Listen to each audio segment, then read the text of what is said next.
Just selline näeb välja koera kael, kui seda saeb roostes lehmakett. Päris kole pilt või kuidas. Kahjuks pole selline vaatepilt mingi haruldus ja Eestis on selliseid koeri tuhandeid. Räägitakse, et igast Eesti külast võib leida ühe väärkoheldud looma ja igas külas elab vähemalt üks loomapiinaja. Ei ole selle koha pealt mingi erand ka minu selja taga asuv Neeme küla. Harjumaal Neeme küla vahel on juba aastaid sosistatud salajuttu, et kohalik perekond Prantsud on küll toredad inimesed, aga loomadest ei pidavat nad eriti hoolima. Sellele perekonnale kuuluv koer Karri visati nagu kasutu narts pärast valvuritöö lõppu kuuri taha ja sinna ta ka unustati.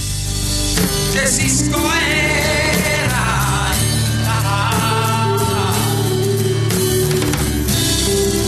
koera silma on tuuni sellel, kes koera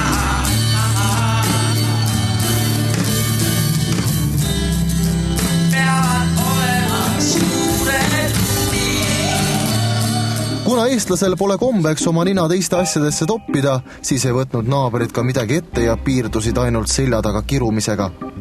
Kuuldused prantsude piilnevast koerast jõudsid ka Neemel ema juures suviti elava Liivi Kassihhinini.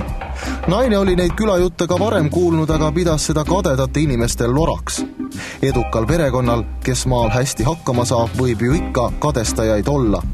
Uued jutud prantsude koerast, kes suisa mädaneb elusast peast, panid noore naise tegutsema.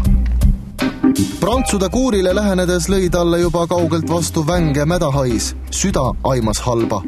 Külajutud räägivad, et siin on koerad kuuride taga halvas seisus, aga kahjuks alles eile nägime seda koera ja sain aru, kui hull on tema olukord. Sa oled neid haavasid ennemgi näinud, et kui hull tundub see asi? See haav on ikka päris hull, sellepärast et kett on juba kaela sisse kasvanud ja liha on kõik näha ja veri ja seal on arvatavasti ka vaglad seis juba. Et kärbsevastid ja kärbsed lendavad ümber ja asi on päris hull ikka ja mädahais on päris kaugele tundav. Et kui hullu valu see võib nüüd koerale teha? See on ikka päris suur valu. Mõelge, kui endal oleks selline asi kaela seis ja kogu aeg sooniks edasi-tagasi ja kasvab järjest rohkem sisse. Ja.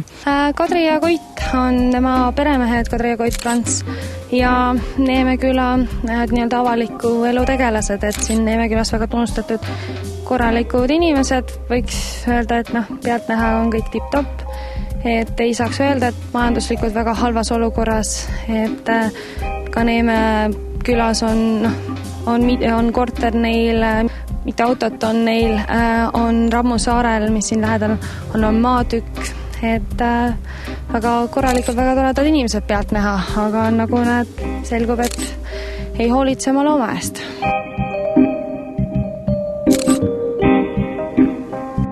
Reporteri meeskonda nähes tulid ka prantsude naabrid uudistama, et mis asju siin kuuri taga aetakse.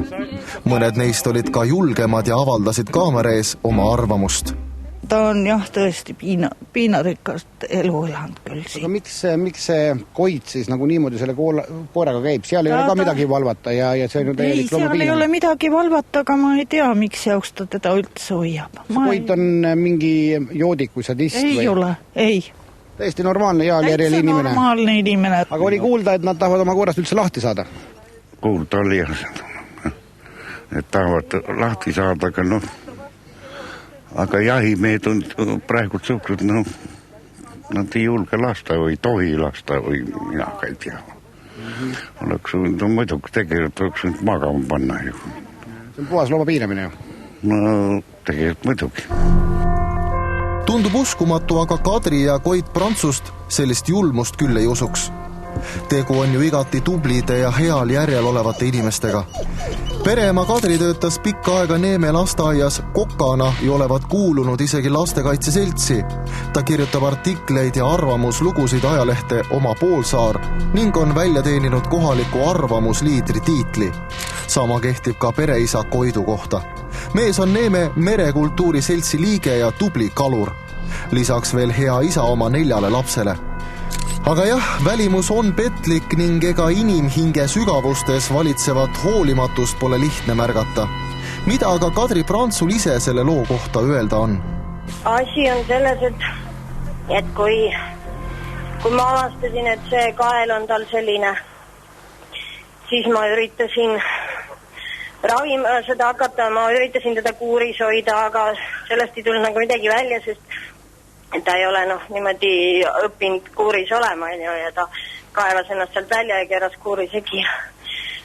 Ja lahtiselt ei saa küla vahel seal hoida, nagu te teate. Ja siis ma üritasin loomaarstiga rääkida, et ta paneks mind magama. Aga loomaarst keeldus. Ja minu mõistus oli otsas. Siin oli ka kuulda niukest asja, et ei taha seda koera üldse enam. Tähendab, ma ütlen, ma palusin loomaarsti, et ta paneks ta magama, sellepärast, et ta oli meil kunagi valvekoerana nagu vajalik. Ja mees käis taga koos valves. Aga kuna seda valvamise kohta enam ei ole. Aga kui kaua ta seal teie juures tagaaias on piineld niimoodi siis? Tähendab, sedasi kettis olnud. Ja.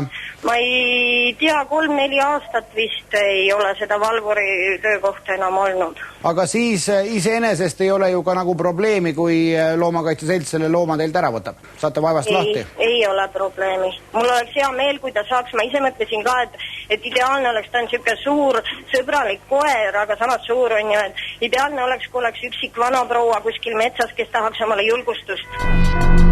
Vaat selline õigustus siis koera piinamisele. Igaüks tehku siit omad järeldused ja siinkohal oleks paslik meelde tuletada, et järgmisest aastast on kuudikoertel metallist kaelarihmad keelatud.